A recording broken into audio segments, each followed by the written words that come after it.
Well, Matt, thanks for inviting us here into your studio, into your bunker of rooms Yeah. that are specifically designed for you guys to make your music. Yeah, And before we get onto the record, Tommaso, who you work with as the engineer and general whiz kid, he sort of showed us some pictures of this place before it was decked out, especially over that side, and they were just shells, weren't they? Yeah, this was actually originally supposed to be what are called cantinas, cellars basically, and it was built underground. We're actually sort of about one floor underground here, and they're kind of like they're just like war bunkers or something. But basically they built them and no one wanted them, so I managed to get hold of it all real cheap, and basically thought it was a perfect place to make a studio. I mean, this is kind of how it started, was just like a little desk and just doing demos and bits and pieces, and all the stuff that we did here was, we weren't really taking it that seriously, audio-wise, but it wasn't until we built that other room that it really started to take shape and we sort of realised actually we can do the whole thing here on our own. But yeah, it worked out really well. This is obviously the control room where everything is recorded and mixed. Yes. And this is where predominantly most of you sit on this couch behind us right here, which is a nice couch. It's all right, but it's if you sit on it too long, it charges you up, so you give each other electric shocks, like static shocks, energy on the couch. It might be something to do with all this outboard gear. You are definitely standing in the centre of a nucleus of some kind, That's the other great thing about this place too, is that you're not convincing someone to come down to North London to your little basement flat and do a mix in there. You're saying, listen, do you want to come mix with us? And they're, well, I prefer this. Yeah, but we're at Lake Como. Okay, man, well, let's be on the next flight at about sort of 6 o'clock in the evening and I'll come down. It's true. I think initially when we first started speaking to Spike, he was like, what, go and work in a band's, their own home studio? Do you know what I mean? Because normally you associate that with like exactly what you said, or like set up in your garage or something, but, this is real. Went for a swim in the lake in between sessions. Sounds like he worked hard and worked fast, which was good. And the record sounds amazing for the amount of time it took. 3 weeks apparently, so that's pretty good going. So this is a comfortable room, nicely air conditioned. And that's all the crazy synth world over there, which features on most of the songs. You have the Buchla on the left, which is a very temperamental piece that doesn't really like to work with rock bands. Do you get sort of lost in that world, or do you leave that up to Matt pretty much? No, I get lost in that all the time. He normally leaves it up to me.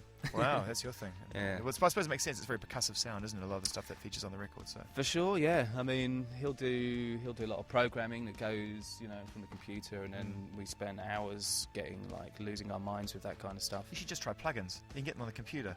They're great. Yeah, that's too easy though, isn't it? Yeah. That's what they say. Any particular reason why you painted it burgundy and a kind of sort of duck blue grey? No.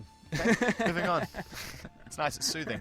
It's part soothing and part anxiety inducing as well, which I like. Well, yeah, there's a couple of mixes. Okay, you can hear the hum really audibly. Obviously you can see it if you're watching this online, but if you're just listening to this, this is the sound of equipment working non-stop all the time, trying to cool down, isn't it really? It's getting really stressed and hot in here, so it's just like the fans kicking off, so you've got to keep it out of the room because it's just, you can feel the heat coming off all this. What is all this effectively?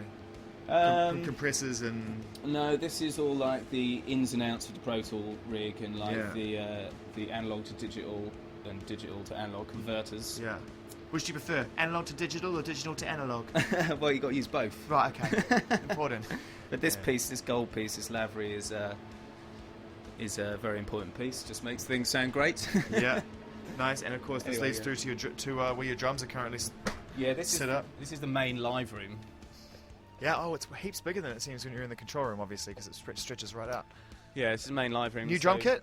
That was actually the first drum kit I bought when we got signed. Right. And I've always used it on the recordings for the album.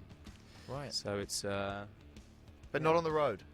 I used it on Showbiz. Okay. But I suppose you want something that's aesthetically, striking now when you perform live as well, because everyone else does. What, you don't like that? No, I think it's a classic-looking kit. Yeah, what I'm saying is that while Matt's playing his Chaos Pad guitar and you guys are using lasers left, right, and centre, you got to go for the see-through model, don't you? I did, yeah. But which you can see a piece over there on the right, on the left-hand side there. But I don't know. I'm just thinking about new kits for the new tour. Yeah, for sure. Work on that right now. And this is a grand? The Bosendorfer piano, yeah. Which is amazing. This is great. But when we're recording this, we pull it out into the middle of the room. This is what all the piano pieces are recorded on right here.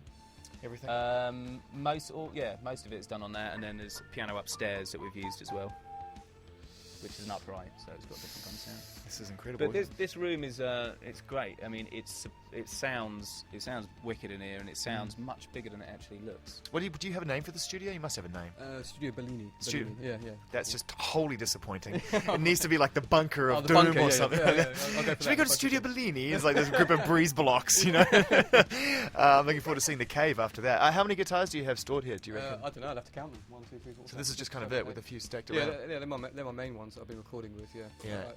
I think that black one there is one that I used for pretty much all the songs. You've got the Chaos Pad one there down there with the Chaos Pad. Yeah, ones around here. It's the black one just there, isn't it? Is that the Chaos Pad one? Chaos Pad one. See, I'm feeling that. Yeah, that's the one I use most.